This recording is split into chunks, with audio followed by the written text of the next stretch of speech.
자, 오늘은 이 성령의 은사와 인격이라고 하는 제목으로 또 공부를 시작하도록 하겠습니다.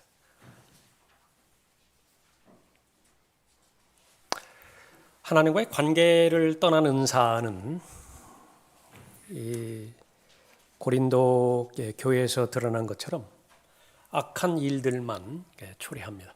그거는 없는 것만 못해요. 이것은 마치 무엇이냐 그러면 인간으로서 살아갈 기본적인 자세와 또 준비가 되어 있지 않은 상태에서 소화시키지 못할 수 있는 과도한 지식을 그 사람에게 주면 그 죄 짓는 데 쓰기 때문에 그렇습니다.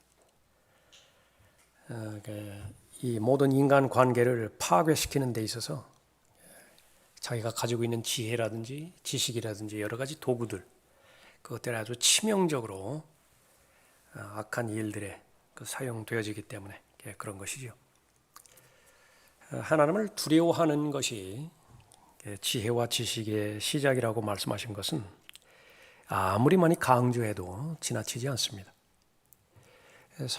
타락한 인간의 본성이라고 하는 것은요, 철저하게 자기중심적이기 때문에 또 하나님께서는 그 정상적인 질서와 정상적인 그 우선순위가 성경대로 갖춰질 때만이 하나님의 자녀다운 복음에 합당한 삶을 살 수가 있거든요. 그런데 그것이 관리가 잘 못 될 때, 다시 말하면 게을릴 때, 아무리 긴다 하더라도 그리스도인은 24시간 단위로 조율을 할 수 있어야 되는데요. 그것이 날마다라고요, 날마다. 문자 그대로 받아들이면 좋습니다. 날마다라고 하는 것은. 어제는 의미가 없어요. 아무리 성령으로 충만하게 살았다 하더라도 이미 다 방전이 돼버렸다 그렇게 여겨야 되거든요. 믿을 수 있어야 되거든요. 그러면 다시 재충전을 받아야 된다고요.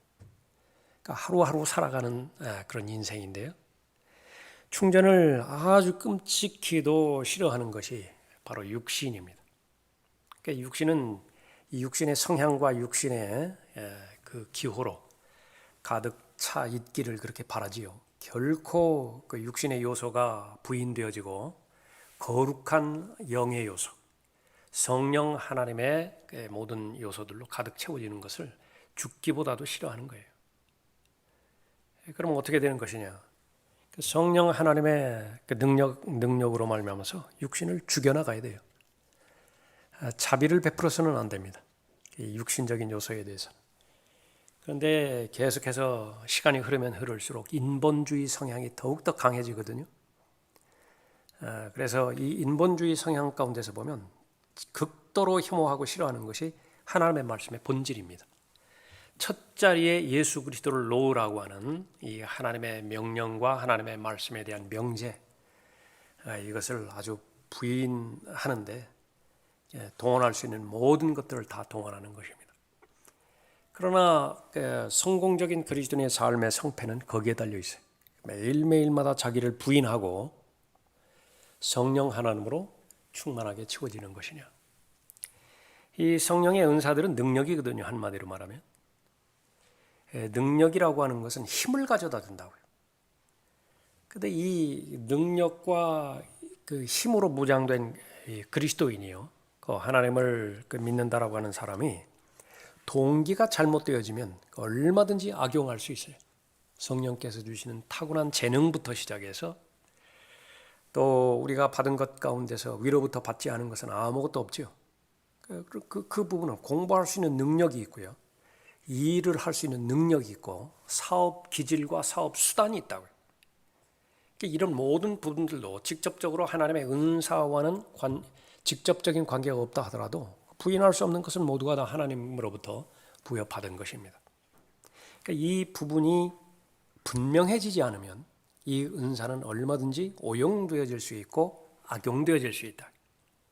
물론 다른 똑같은 부분에 있어서는 전혀 관심을 갖지 않는 것도 똑같은 그 부분이지만은요. 그래서 성령으로 말미암아서 거듭난 생애가 그리스도인의 첫 번째 삶이라고 한다면 그 삶이 성공적인 삶으로 지속될 것이냐, 마무리되어질 것이냐라고 하는 것은 관계에 달려 있어요. 하나님과 나와의 관계 가운데서 하나님께서 선물로 주신 은사들을 내가 발견하고 개발하고 부지런히 잘 사용한다고 한다면 최상의 삶입니다. 그보다 더 가치 있는 삶은 없어요. 예. 그러나 또 계속해서 우리가 살펴보는 것처럼 자기중심적이 되어버리면 하나님은 너무나 고추장스럽다고요. 내가 내 삶의 그 목적을 실현하는 데 있어서 하나님의 그 목적과 또 하나님의 그 목표가 개입이 되거든요. 충돌되지 않을 수가 없죠. 그러니까 난 괴롭다고요. 그러면 이 싸움에서 지지 말아야 되는데 이 전쟁에서 져버리면 어떻게 되는 것이냐면 하나님을 밀쳐내는 거예요. 그래서 하나님은 이용 수단이 되어져 버리는 것입니다. 은사주의자들의 병폐가 바로 이 부분입니다. 은사에 대해서 가장 무지한 자들이 은사주의자들이고요. 은사주의자들의 그 병폐로 말미암아서 가장 스스로 저주를 불러들이는 집단 가운데 하나가 은사주의자예요. 그 열정이라든지 열심을 통해서 하나님께서 받으실 영광은 없습니다. 오히려 하나님의 이름을 계속해서 모독해 나가는 거예요. 그래서 그 모든 부분들이 그 심판의 결과가 되어지는 것입니다. 성령 하나님으로 말미암아서 주는 은사가 성령의 은사인데 과연 주시는 분에 대해서 얼마만큼 관심이 있는 것인가? 성숙한 성장한 그리스도인이 나타나는 증거가 되겠죠. 그 선물, 귀한 것은 너무나 분명한 것입니다. 그러니까 선물을 주신 분에 대해서는 어떻게 아는 것이냐? 더 나아가서 무슨 목적으로 그 선물을 주신 것인가? 그래서 주신 선물에 관심이 있는 것이 의미가 있기 위해서는요. 주신 분의 성품에 대해서도 관심이 있어야 되고요. 그러면 주신 분이 성령 하나님이신데 거룩하신 분 아니에요? 깨끗하신 분이시라고요. 과연 성령의 은사를 사모하는 것이니만큼 그분의 성품과 그분의 거룩함에 대해서 내가 거룩하니 너희도 거룩하라 그렇게 말씀하셨으니만큼 정결하고 깨끗하고 거룩한 삶, 그 삶에 열정이 있는 것인가 항상 우리에게 물어봐야 되는 것입니다. 그러니까 그것이 조화가 될 때, 의미가 있을 때에 성령의 은사는 의미가 있는 것입니다. 예수 그리스도와 성령과의 관계를 한번 살펴보죠. 마태복음 4장 보십시오. 찾아보십시오.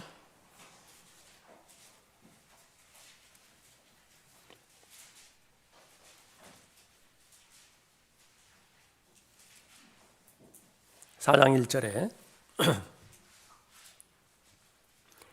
그때에 예수께서 마귀에게 시험을 받으시려고 성령의 인도로 광야에 가시니라. 아버지 하나님께서는 예수 그리스도께 할 일을 주셨죠. 그래서 예수 그리스도께서 이 땅에 오신 목적은 아버지의 뜻을 순종함으로 인해서 완성해 드리는 것입니다. 그거 하나예요. 그것이 예수 그리스도의 목적이에요. 오신 목적이죠. 근데 그러기 위해서는 그것을 기꺼이 받아들입니다. 예수 그리스도께서 아버지의 뜻을 기꺼이 받아들여요. 아버지의 일이 곧 나의 일이에요. 그렇게 해서 기꺼이 예수 그리스도께서 자신의 일로 그렇게 받아들이시요.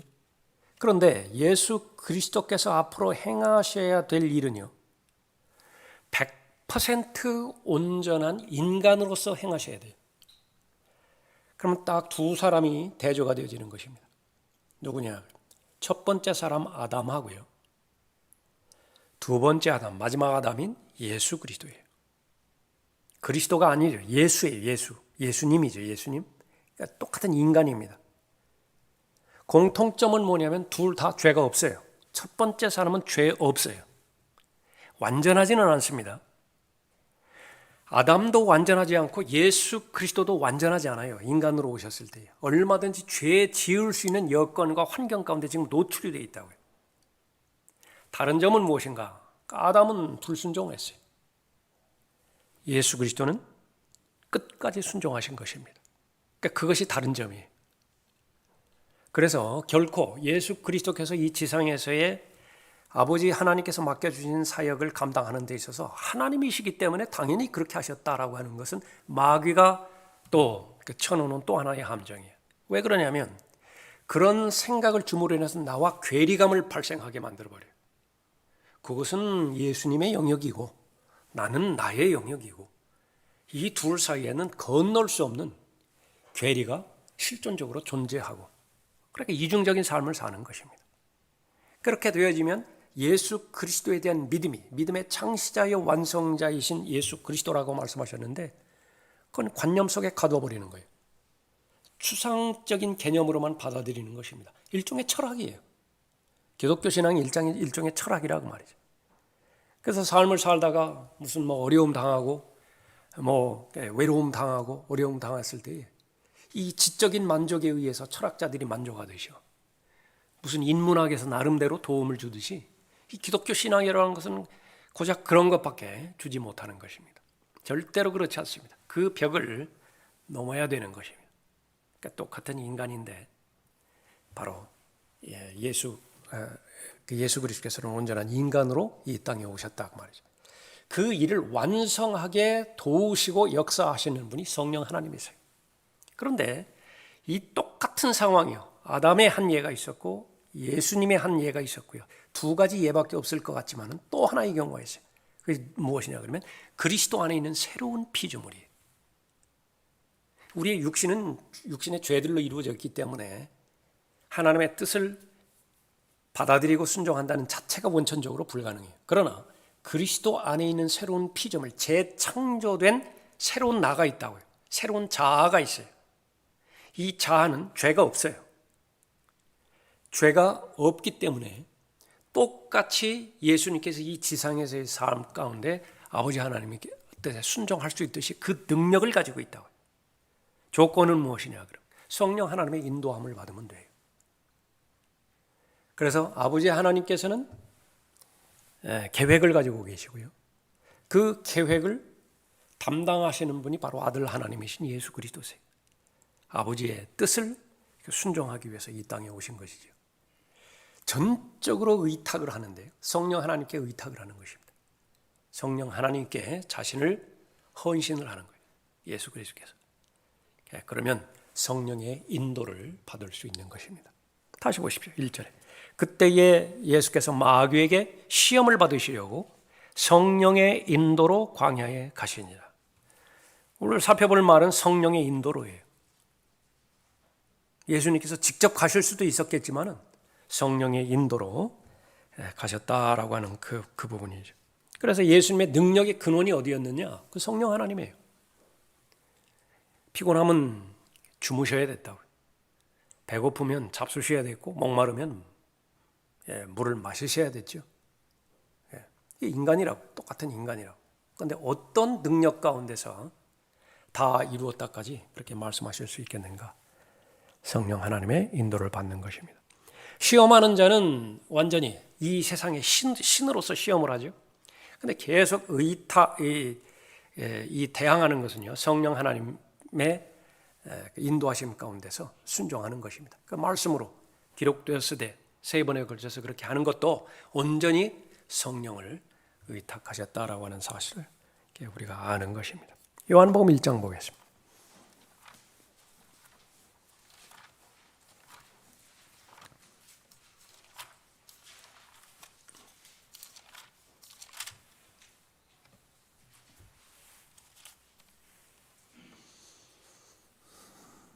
(32절에)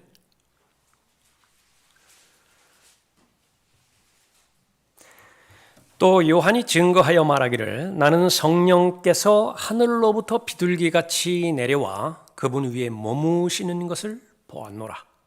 예수님께서 침례 받으실 때라고요. 공생애를 시작하실 때인데 성령과 무관하게 하나님의 사역이 진행될 수 있는 것이냐? 불가능해요. 그러니까 성령께서 내려오시는 것입니다. 그것을 시인하는 거죠. 침례인 요한이 33절에 나는 그분을 알지 못하였으나 나를 보내시어 물로 침례를 주라고 하신 그분이 내게 말씀하시기를 성령이 내려와 그 위에 머무는 것을 보리니 그가 성령으로 침례를 주느니라고 하시기에 내가 보았고 이분이 하나님의 아들이심을 증거하노라고 하시니라. 역시 마찬가지로 성령에 의해서 예수님께서는 인도를 받았다라고 하는 것입니다. 3장 보겠습니다.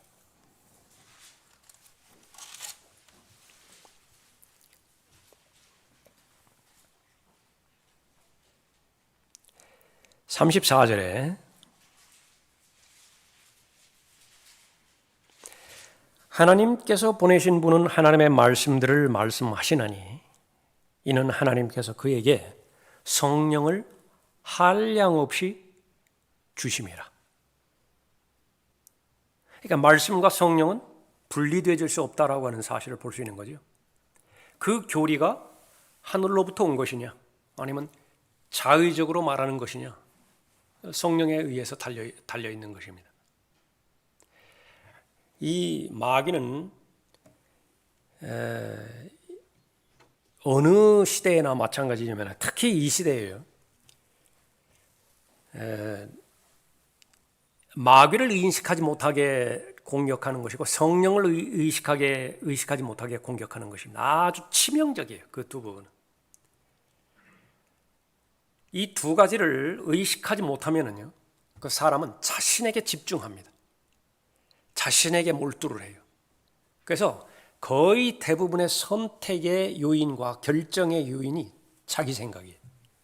내 생각대로 하는 거예요, 그냥.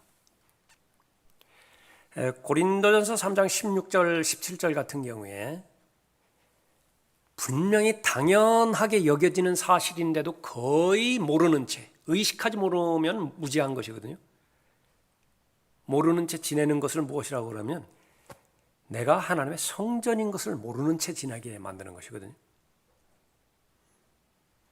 이것은 계속 이 지식이 많고 적고하고는 상관없이 얼마나 진지하게 하나님의 은혜의 보좌 앞으로 나아가는 것이냐, 거기에 달려 있어요. 그러니까 생각해 본다.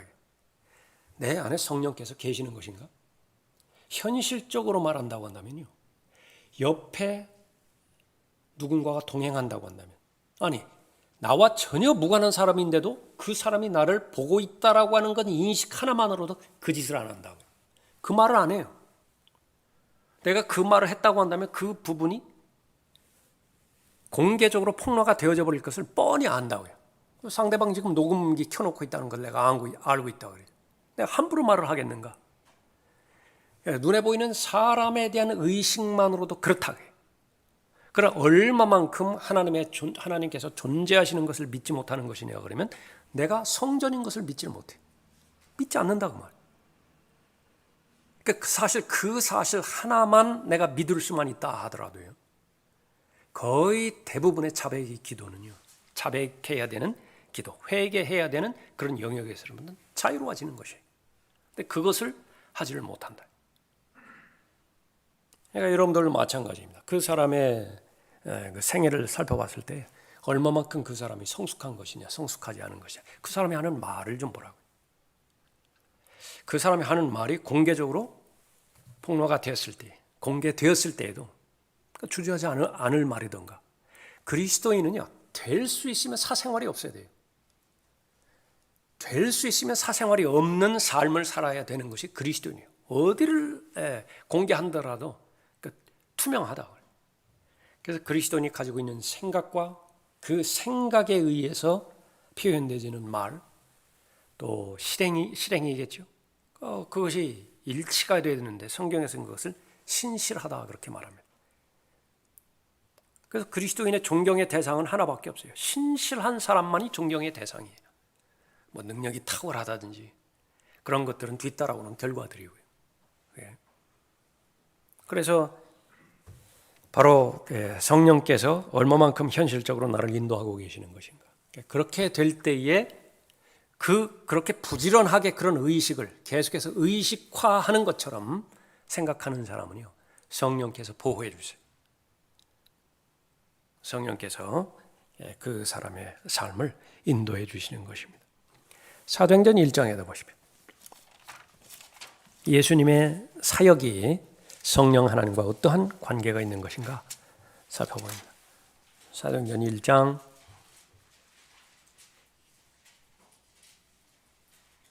2절에 주께서 택하신 사도들에게 성령을 통하여 계명들을 주신 후 들려 올라가신 그날까지의 모든 일을 기록하였느니라. 마찬가지죠.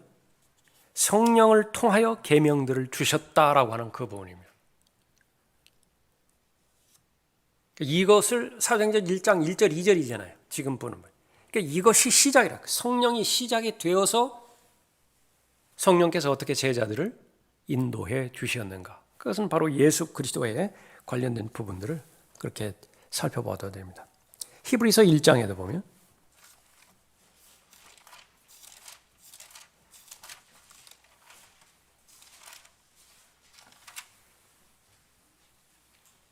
(8절에)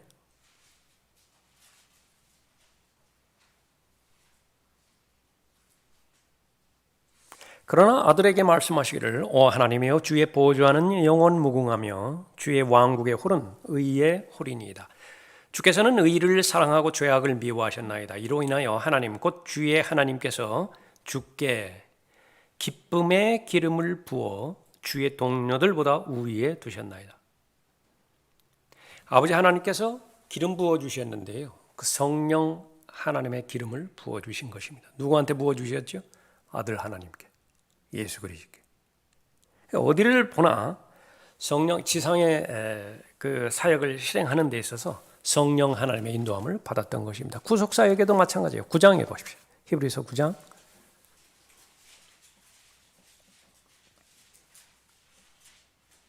14절에 황소와 염소의 피와 암송아지의 제도 불결한 자들에게 뿌려 그 육체를 정결케 함으로써 거룩하게 한다면 우리를 위하여 영원한 구속을 이루신 예수 그리스도를 지금 설명하는 중이죠. 14절에 하물며 영원하신 성령을 통하여 우리가 살펴볼 부분은 이 부분이 성령을 통하여 흠 없는 자신을 하나님께 드린 그리스도의 피가 어찌 죽은 행실에서 너희 양심을 정결케 하여 살아계신 하나님을 섬기게 하지 못하겠느냐. 혜택을 받은 우리의 입장에서는 예수 그리스도의 피가 있으면 되죠.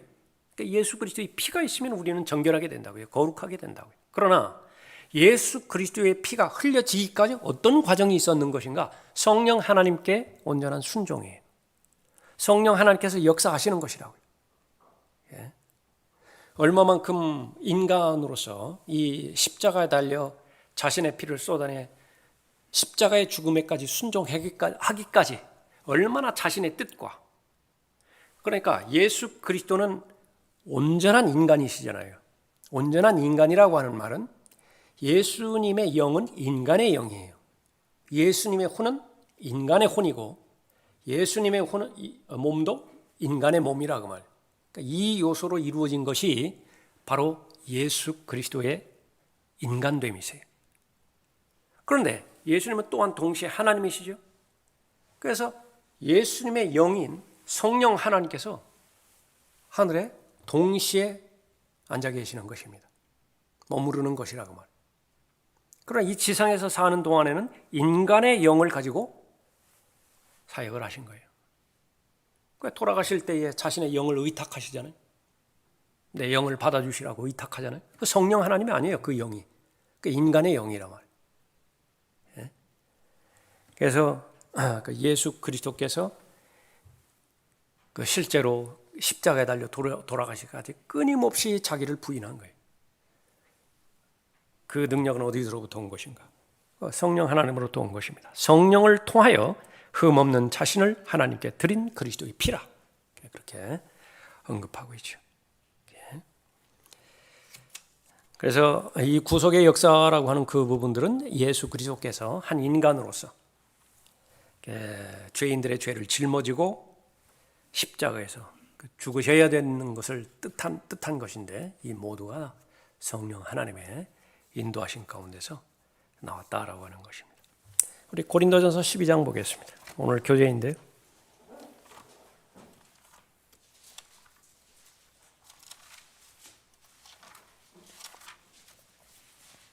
여러분이 은사 그렇게 볼 때에 이 12장, 13장, 14장이요. 이 석장이 고린도전서 12장, 13장, 14장이 독립된 장입니다. 그 가운데 무엇이 포함되어 있느냐 그러면 13장이 포함되어 있어요. 그러니까 이것을 놓쳐버리면요, 아무리 사랑장에 대해서 설교를 많이 하고 아무리 암송을 다 하고 고린도전서 13장 암송을 다 하고 그런다 하더라도 그 부질없는 짓이 반드시 12장부터 시작해서 13장을 거쳐서 14장에서 결론을 내야 된다고 말이에요. 그러니까 무엇을 말하는 것이냐? 사랑을 말하고자 하는 것이 아니에요. 말씀하시고는 거예요. 은사를 말하고자 하는 것이다. 그 은사를 말하고자 했을 때에 사랑이, 다시 말하면 인격이 뒷받침해 주지 못한다고 한다면 I am nothing. 아무것도 아니다. 헛것이에요. 다 헛것이다. 아무리 방언 가운데서도 최고의 방언이라면 천사의 말이라고 그렇게 생각할 수 있겠는데, 지금 현재 천사의 말을 한다 하더라도 그 사람이 성령의 인격에 뒷받침이 해주지 않는다면, 다시 말하면 성령의 거룩함을 추구하지 않는다고 한다면, 성령의 열매에 대해서 관심이 없다고 한다면 부질없는 짓이다. 그것을 말하고 있는 것입니다. 1절 보십시오. 12장 1절에 형제들아 이제 나는 너희가 영적인 은사들에 관해 무지하기를 원치 아니하노라. 그렇게 그 말하고 있죠. 그리스도의 몸에게 주어진 은사. 그러니까 결국은 교회라고 하는 것은 그리스도의 몸인데, 그리스도의 몸은 이제 두 가지로 말하고 있죠. 교회는 두 가지라고 해요. 하나는 무엇입니까? 보이지 않는 몸이죠. 그리스도의 몸 하나밖에 없습니다. 이것은 영적인 몸입니다. 그리스도의 몸이죠. 그 영적인 몸의 머리는 예수 그리스도예요. 구원받으면 성령 침례에 의하여 그리스도의 몸 안으로 들어가게 되죠. 그러면 사도행전 2장부터 시작해서 지금까지 계속해서 복음을 통해서 하나님의 은혜의 복음을 통하여 그리스도의 몸 안으로 들어가게 된 것이죠. 결국 이 몸이, 그리스도의 몸이 데살로니가전서 4장에서 보면 휴거가 되는 거예요. 하나예요. 그 몸은 하나라고 말이죠. 근데 그 하나인 이 교회를 카톨릭에서는 이름을 만들어내는데 보편적인 교회이다. 그러니까 자기들 교회라고 말하는 거예요. 캐톨릭, 보편교회다. 그러니까 그렇게 말한다고 말이죠. 그러니까 이 부분을 오해한 사람들이요, 지금 특히 무슨 코로나 이 부분과 관련돼 가지고서 지역교회가 필요 없다, 이렇게까지 넘어가는 것인데 대단히 인기가 있다. 그런 논리가 대단히 인기가 있다. 그것이 의미가 있기 위해서는 그 눈에 보이지 않는 그리스도의 몸의 교회라고 하는 그 부분이 의미가 있기 위해서는요, 눈에 보이는 교회를 잘 알아야 돼요. 그것이 지역교회, 로컬 처치라고 말이죠. 로마에 있는 교회가 있다고요. 고린도에 있는 교회가 있다고요. 에베소나 빌립보나 골로서나 데살로니가나 이런 각각 지역에 있는 교회들이 있다고요. 그 각각 지역에 있는 그 교회들 가운데서 구원받은 사람도 있고 구원받지 못한 사람도 있어요. 그 구원받은 사람들로 이루어진 그 한 몸이 그리스도의 몸이에요. 구원받지 못한 사람은 어떻게 되는 것이냐? 지역교회에 속할 수는 있지만은, 그러나 그리스도의 몸에는 없다고 말해요. 성령 침례에 의해서 들어간 적이 없기 때문에 그런 것이에요. 그러나 성경에서 강조하는 것은 무엇이냐? 눈에 보이지 않는 그리스도의 몸을 잘 알아가기 위해서는 눈에 보이는 지역교회, 여기에 달려 있어요. 지역교회, 교회 생활에 달려 있다고 말해요. 그러니까 전제가 교회 생활이에요. 그러니까 교회는 어떻게 이루어지는 것이냐? 그것이 교리 아니에요? 로마서부터 빌레몬서까지 이루어지는 교회에 대한 교리라고. 이것이 핵심이에요. 신약 교리의 핵심이다. 그런데 이 부분에 대해서 그 각 지체별로 이루어지는 그 은사에 대해서 잘 모른다, 무지한다, 아무것도 모르는 거예요. 그러니까 1절의 말씀이 바로 그 부분입니다. 형제들아 이제 나는 너희가 영적인 은사들에 관해 무지하기를 원치 아니하노라. 그렇게 언급하고 있죠. 그래서 계속 상당히 많은 분량을 할애를 해서 활용하고 있습니다. 12장 31절 보십시오.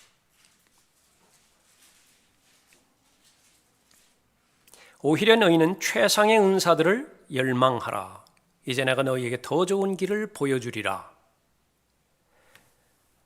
최상의 은사들이 있는데 이 사랑이라고 하는 것은요, 인격이면서 성령의 열매이면서 또한 은사이기도 해요.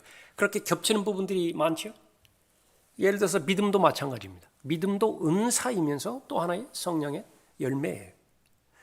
그렇게 하면서 13장이 진행이 되어지는 것입니다. 14장 1절 보십시오.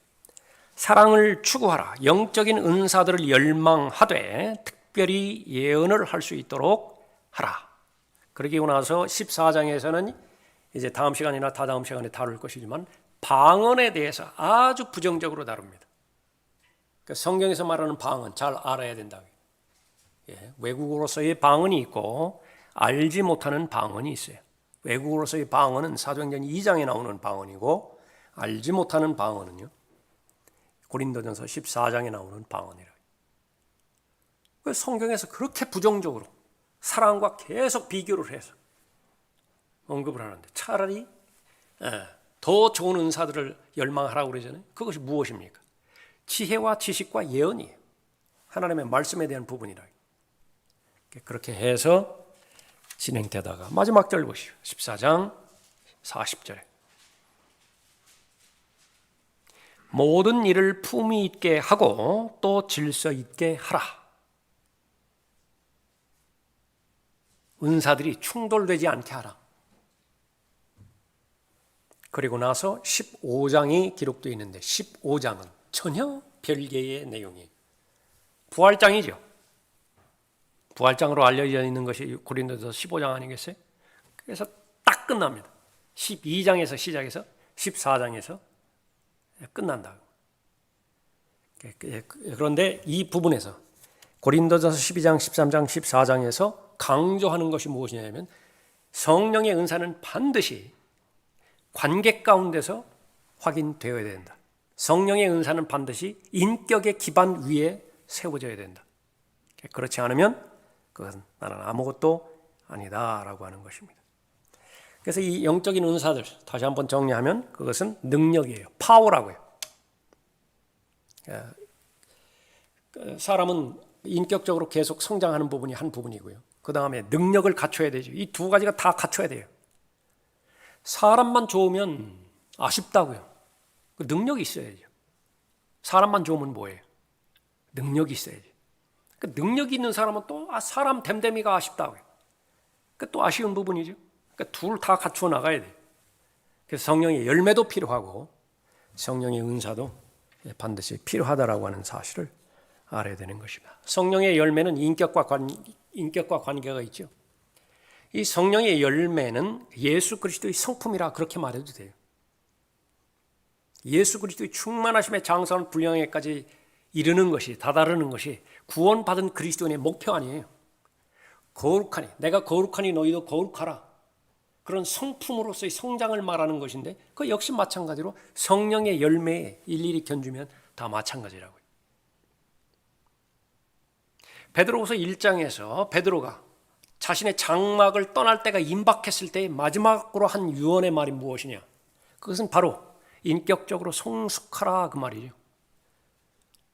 아주 막 다급하게 현실적으로 해야 할 일들이 막 많을 텐데 그럼에도 불구하고 공통적으로 눈에 보이지 않는 건물로 말하면 기초를 다시 확인하라 그렇게 점검한 것은 대단히 중요한 부분입니다.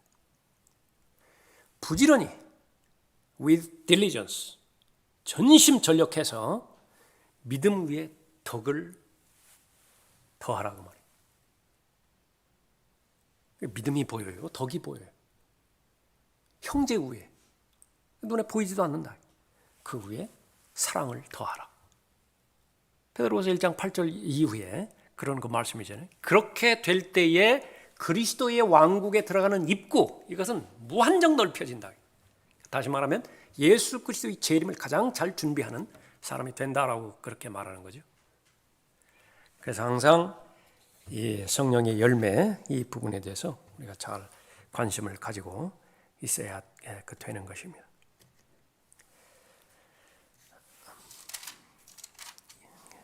이 절에 보면은요, 너희도 알거니와 너희가 이방인이었을 때는 말 못하는 우상들에게 이끌림을 받은 대로 끌려갔느니라. 그러니까 구원 받지 못한 때 그것은 하나님께서는 물어보지 않으세요. 3절에 그러므로 내가 너희에게 알게 하노니 여기서 이제 성령 하나님께서 얼마만큼 주체가 되시는지 한번 보세요. 은사와 관련돼서. 그러므로 내가 너희에게 알게 하노니 하나님의 영으로 말하는 사람은 누구라도 예수는 저주받았다고 말하지 아니하며 또 성령에 의하지 아니하고는 누구라도 예수를 주라고 말할 수 없느니라. 구원을 말하잖아요. 그런데 여기서 구원과 하나님의 은사를 단절시켜 놓지 않고 그 연장선에서 계속 말합니다. 성령으로 시작됐다. 성령으로 시작됐다. 성령으로 시작되었다. 4절에 다양한 은사들이 있으나 성령은 동일하며. 그러니까 은사들끼리 충돌하면 어떻게 돼요? 그 성령이 아주 곤란해지겠죠. 동일한 성령인데. 다양한 봉사들이 있으나 주는 동일하며 다양한 역사들이 있으나 모든 것 안에서 모든 것을 역사하시는 하나님은 동일하니라. 그러나 각 사람에게 성령의 나타나심을 주시는 것은 함께 유익을 얻게 하려 하심이라. 우리가 지금까지 살펴봤던 모든 그 부분들이 다시 한번 정리가 되어지는 것이죠. 다시 한번 제일 큰 선물은 무엇이냐? 성령이시다.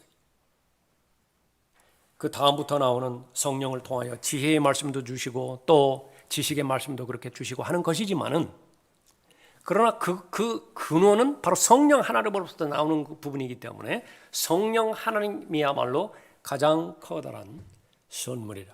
그 똑같은 말로 구원이 선물이죠. 영생이 선물이죠. 요한복음 14장 보십시오. 요한복음 14장이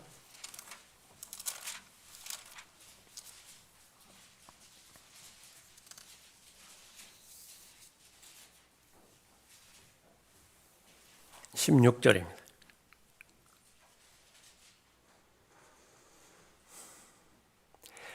또 내가 아버지께 기도하겠고 그분께서 또 다른 위로자를 너희에게 주시리니, 그 성령을 주신다 그렇게 말씀하시죠. 그가 너희와 함께 영원히 거하시리라. 약속의 성령이라고 말씀하셨다. 구원받을 때 그 약속하신 성령을 믿는 자 안에 넣어주셔서 구속의 그날까지 확신을 주시는 것입니다. 인쳐주시는 것이에요. 그보다 더 귀한 선물이 어디 있겠는가. 그러니까 성령께서 주시는 지혜의 은사를 내가 감사한다. 그것이 의미가 있기 위해서는 그 지혜의 원천이신 성령 하나님을 주셨다라고 하는 부분이잖아요. 그 부분의 감사가 결코 뒤져서는 안 돼. 그러니까 내가 성령의 사람이다. 성령의 인도함을 받는다. 그러니까 그것이 더 귀한 것이죠. 얼마만큼 귀한 것인가? 그러니까 이것은 노력으로 되는 것이 아니에요. 성령 하나님을 마음에 소유했다라고 하는 것은. 17절에 진리의 영인 그를 세상은 영접할 수 없으니 이는 세상에 그를 보지도 못하며 또한 알지 못하기 때문이라. 그러나 너희는 그를 아나니 이는 그가 너희와 함께 거하시며 또 너희 안에 계실 것입니다. 그 성경에서 안다라고 하는 것은 반드시 인격적으로 아는 것이죠. 남편이 아내를 안다 했을 때, 아담이 이브를 안다 그렇게 말했을 때 그 아는 것을 말하는 것이다. 세상 사람들이라고 뭐 성경에 있는 내용들 몰라요? 돌이라고 하는 사람은 아주 뭐 어떻게 보면 성경 박사 같다. 그 김효공이라는 사람이 있잖아요. 근데 모르는 거예요. 그러니까 이것이 진리로 말미암은 결론인 것인데, 내가 아무런 그 배경이 없음에도 불구하고 성령 하나님에 대해서 내가 잘 알고 성령께서 말씀하셨다라고 하면 저항감 없이 내가 순종할 수 있는 마음의 자세가 되어 있다.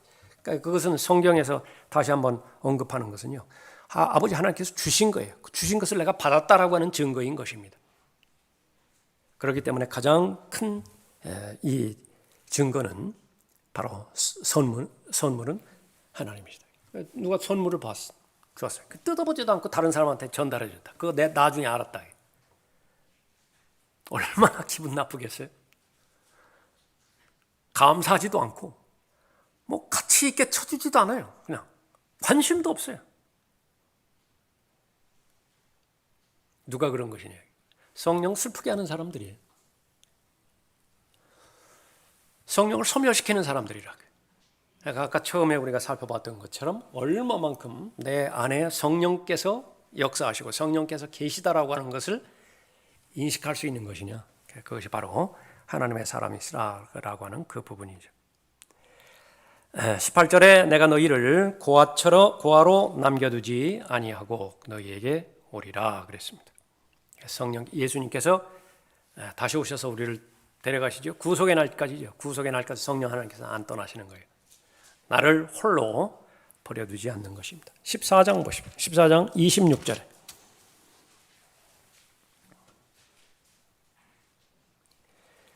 그러나 위로자이신 성령을 아버지께서 내 이름으로 보내시리니 그가 너희에게 모든 것들을 가르치시며 또 내가 너희에게 말한 모든 것들을 기억나게 하시리라. 로마서 5장 5절에 보면 바로 사랑이 우리에게 넘쳤는데요. 그 과정에 보면 하나님께 주신 성령에 의하여 사랑이 넘쳤다 그렇게 말씀하고 있습니다. 그래서 무엇보다도 성령 하나님을 우리에게 주셨다. 성령에 의하지 않고는 예수를 주라고 시인할 수 없는 것입니다. 그래서 성령 하나님께서 가장 귀한 하나님의 선물로 우리에게 주셨다라고 하는 그 부분이죠.